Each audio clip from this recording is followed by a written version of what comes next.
Hello and welcome to the tip of the day. I'm Dr. Amy Starr with the Mesa Veterinary Clinic, Paws and Hooves Mole Veterinary Services, and San Francisco Stables. And we're helping El Paso help their pets. So today I want to talk about adrenal disease. This is a disease that is almost always in dogs and horses also. Very rare in cats and other animals, and the common term for it is Cushing's disease. So basically what happens is there are two glands in the belly, the adrenal gland. One sits on each of the kidneys, right next to the kidney, and it produces cortisol or a normal, natural, internal steroid. And that steroid obviously works with a lot of different hormones and things like that to regulate body function. Well, there's a feedback between the adrenal glands and the pituitary gland in the brain.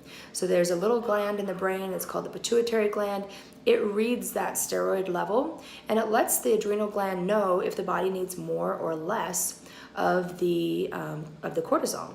And so when it tells it the body it needs more, then the adrenal gland starts to produce more, and then it tells the body that, whoa, hold on, go ahead and slow down production because we're doing pretty good. Then the adrenal gland produces less.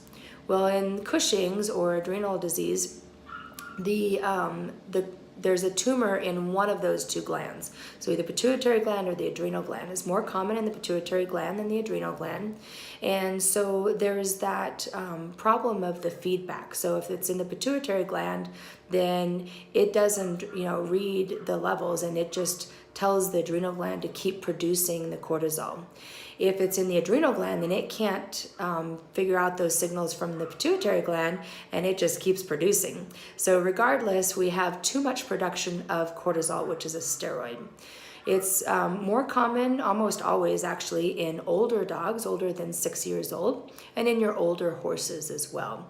And what you're going to be seeing at home in the dogs, you'll be seeing panting, increased thirst, increased urination, increased hunger, some energy loss. They act like they're really tired all the time, which we call lethargy.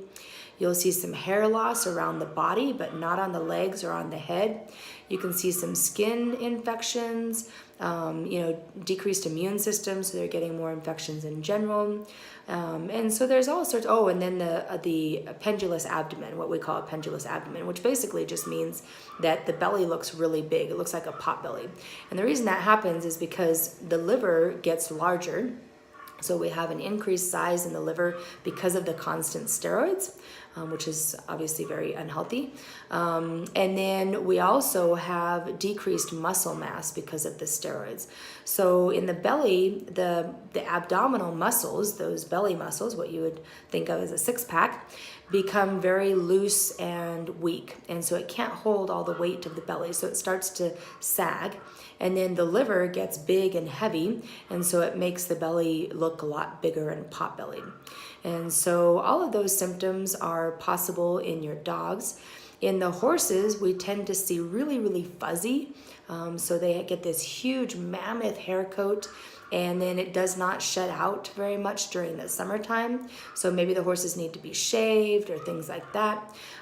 We can also see increased infections as well, and increased laminitis, which is founder, so an issue with the hoofs. And also a little bit of increased drinking and loss of muscle mass, and they get like this crusty, what we call crusty, which doesn't actually have anything to do with crust, but like this big thick neck. So those are all the symptoms in the horses.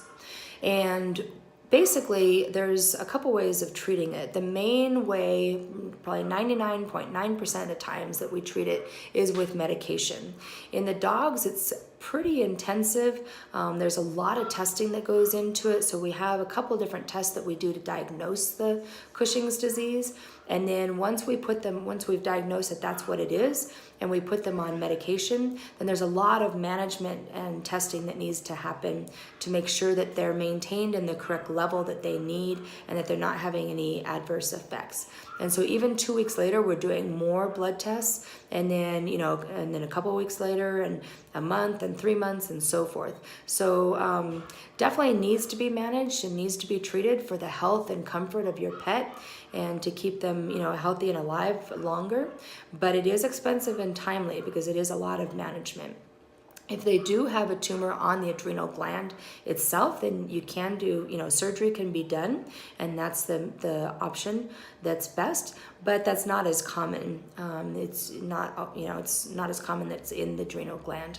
And then in the horses, it's a little bit easier. We put them on a medication and we do a little bit of testing, and it's not that involved. So they're a little bit easier to manage. So definitely needs to be managed. If you're seeing any of those symptoms in any of your animals, definitely bring them on in. Let us do some testing and figure it out, because there are other hormonal diseases like thyroid and diabetes and things like that that can have some of the similar symptoms. We want to figure out what's going on and treat it appropriately. If you have any questions, let us know. I hope everybody has a great day. Bye-bye.